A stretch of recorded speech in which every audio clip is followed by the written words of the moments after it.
ආගාර පාදනේ අපේ කෙනෙකුගේ මාළු ගත්තා මම බැන්නා දෙයින් හැපීලානේ. මොකක්ද?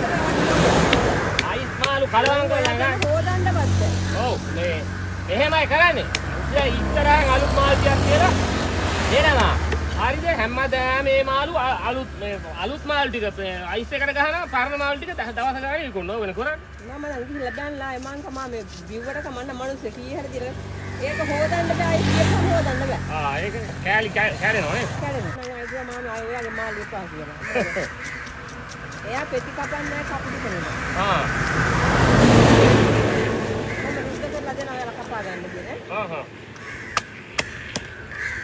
අයි කෝක් කපන්නේ මහා කද්දස්ස.